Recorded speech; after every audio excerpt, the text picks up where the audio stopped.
নমস্কাৰ মই Sibashish গoswamiয়ে প্ৰথমতে মোৰ YouTube channel Sibashish blog and কালচাৰলৈ সকলোকে স্বাগতম জনাইছোঁ। আগতে মই প্ৰথম যিটো ভিডিঅ' বনাইছিলোঁ ফুলৰ তাত ফুলৰ অলংকাৰসমূহ আৰু মুখ্য চাপৰসমূহৰ বিষয়ে কৈছিলোঁ। এতিয়া মই আজি দেখাম ৰূপক তালখন বজাই দেখাম। প্লিজ ভিডিঅ'টো শেষলৈকে চাই থাকক আৰু যাতে প্লিজ ভিডিঅ'টো লাইক কমেণ্ট শ্বেয়াৰ আৰু যাতে চেনেলটো ছাবস্ক্ৰাইব কৰে। প্ৰথমতে ৰূপক তালখন গাই ল'ব লাগিব, কোনটো খালী কোনটো তাল। তাৰপিছত মই খোলত বজাই দেখাম।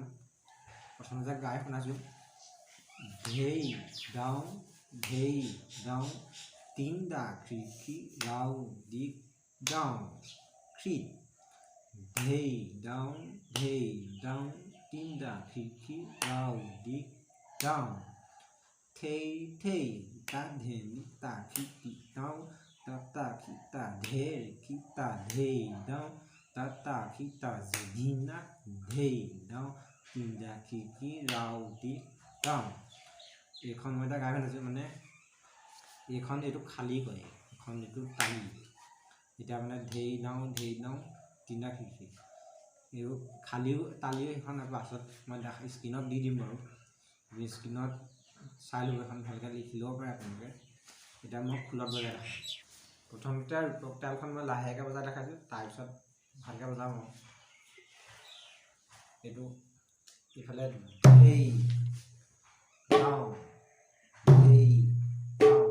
তিনিটাটো এনেকৈ আৰু তিনিটা এটা মিলে মানে ইয়াত বজাব লাগিব আৰু টাওঁ তিনিটা। তাৰপিছত খিৰিকীটো জানেই, খিৰিকী আকৌ ৰাও দিকটো এনেকৈ দাও দিক দাওঁ এনেকৈ ক'ব পাৰে। তাত টাওঁ তাত আৰু আকৌ ঠেইটো আকৌ ঠেইটো কেনেকৈ বজাই দেখাই দিছোঁ। ঠেইটো এইফালে দাওঁ বজাব লাগিব আৰু এইফালে খিত একেলগে তাৰপিছত এনেকৈ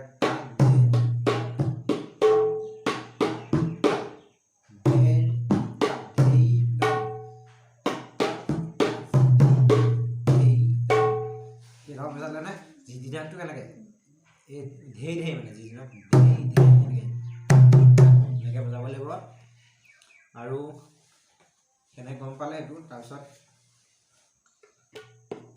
এতিয়া মই ভালকৈ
এখন বজাই দেখাইছোঁ।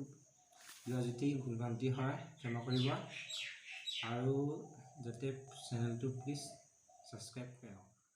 ধন্যবাদ।